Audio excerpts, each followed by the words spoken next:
जय श्री कृष्ण। 17वां अध्याय, भगवान का प्रकट होकर अदिति को वर देना। ओम नमो भगवते वासुदेवाय। श्री सुखदेव जी कहते हैं, परीक्षित, अपने पतिदेव महर्षि कश्यप जी का उपदेश प्राप्त करके अदिति ने बड़ी सावधानी से 12 दिन तक ये व्रत का अनुष्ठान किया।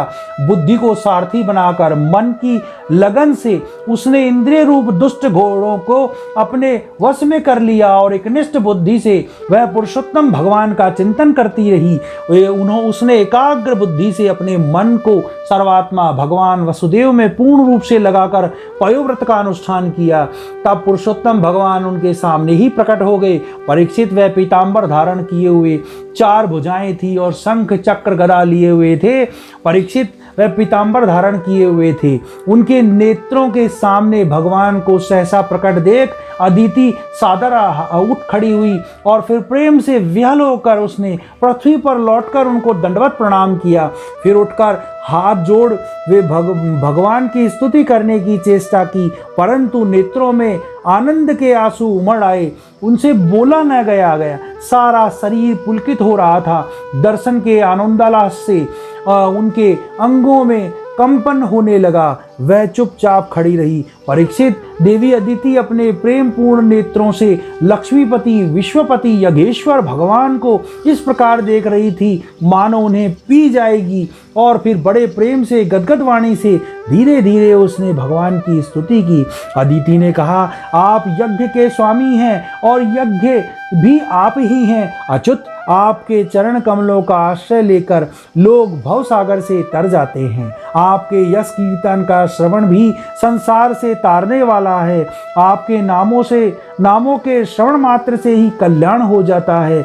आदि पुरुष जो आपकी शरण में आ जाता है उसकी सारी विपत्तियां ही आप नाश हो जाती हैं। भगवान, आप दीनों के स्वामी हैं। आप हमारा कल्याण कीजिए। आप विश्व की उत्पत्ति, स्थिति और प्रलय के कारण हैं और विश्व रूप भी आप ही हैं। अनंत होने पर भी स्वच्छंदता से आप अनेक शक्ति और गुणों को स्वीकार कर लेते हैं। आप सदा अपने स्वरूप में ही स्थित रहते हैं। नित्य निरंतर बढ़े हुए पूर्ण बोध के द्वारा आप हृदय के अंधकार को नष्ट करते रहते हैं। भगवान, मैं आपको नमस्कार करती हूँ। प्रभु अनंत, जब आप प्रसन्न हो जाते हैं तब मनुष्यों को ब्रह्मा जी की दीर्घ आयु, उनके ही समान दिव्य शरीर, प्रत्येक अभिष्ट वस्तु, अतुलित धन, स्वर्ग, पृथ्वी, पाताल, योग की समृद्धि, सिद्धि, अर्थ, धर्म, काम, रूप, निवर्ग और केवल ज्ञान तक प्राप्त हो जाता है। फिर शत्रुओं पर विजय प्राप्त करना आदि को तो छोटी छोटी कामनाएं हैं। उनके संबंध में तो कहना ही क्या है। श्री सुखदेव जी कहते हैं, परीक्षित, जब अदिति ने इस प्रकार कमल नयन भगवान की स्तुति की तब समस्त प्राणियों के हृदय में रहकर उनकी गतिविधि जानने वाले भगवान ने यह बात कही। श्री भगवान ने कहा, देवताओं को की जननी अदिति, तुम्हारे चिरकालीन अभिलाषा को मैं जानता हूँ।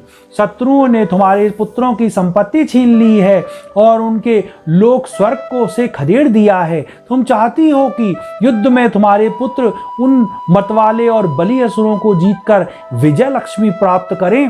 तुम उनके साथ भगवान की उपासना करो। तुम्हारी इच्छा यह भी है कि तुम्हारे इंद्रादि पुत्र जब शत्रुओं को मार डाले तब तुम उसकी रोती हुई दुखी स्त्रियों को अपनी आंखों देख सको। अदिति, तुम चाहती हो कि तुम्हारे पुत्र धन और शक्ति से समृद्ध हो जाएं, उनकी कीर्ति और ऐश्वर्य उन्हें फिर से प्राप्त हो जाए तथा वह स्वर्ग पर अधिकार जमाकर पूर्ववत विहार करे। परंतु देवी, वे असुर सेनापति इस समय जीते नहीं जा सकते, ऐसा मेरा निश्चय है, क्योंकि ईश्वर और ब्राह्मण इस समय उनके अनुकूल है।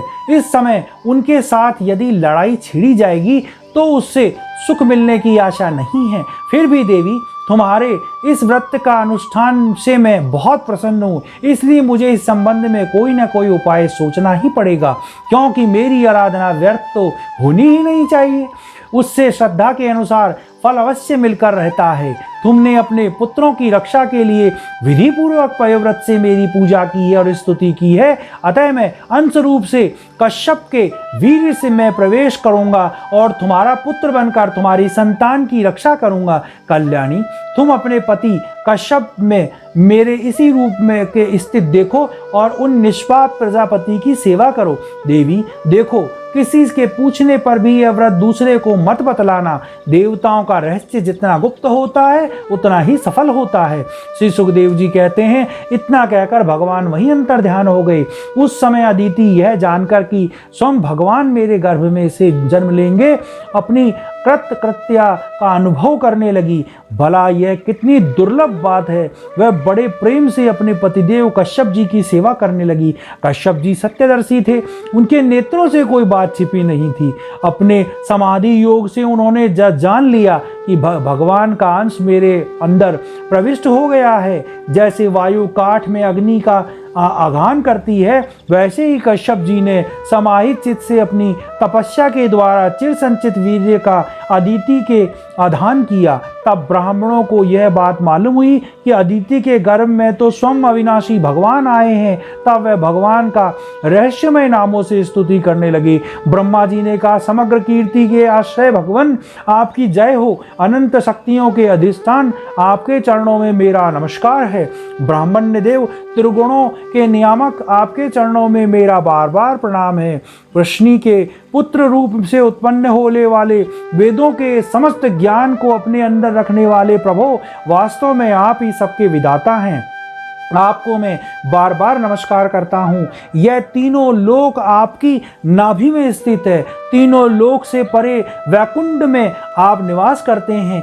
जीवों के अंतःकरण में आप सर्वदा विराजमान रहते हैं। ऐसे सर्वव्यापक विष्णु को मैं नमस्कार करता हूँ। प्रभु, आप ही संसार के आदि, अंत और इसलिए मध्य भी हैं। यही कारण है कि वेद अनंत शक्ति पुरुष के रूप में आपका वर्णन करते हैं। जैसे गहरा स्रोत अपने भीतर पड़े हुए तिनके को बहा ले जाता है, वैसे ही आप काल रूप से संसार का धारा प्रवाह का संचालन करते हैं। आप चराचर प्रजा और प्रजापतियों को भी उत्पन्न करने वाले मूल कारण हैं। देवादिदेव जैसे जल में डूबते हुए के लिए नौका का सहारा होता है, वैसे ही स्वर्ग से भगाए हुए देवताओं के लिए एकमात्र आपका ही आश्रय है। 17वां अध्याय समाप्त। ओम नमो भगवते वासुदेवाय। जय श्री कृष्ण।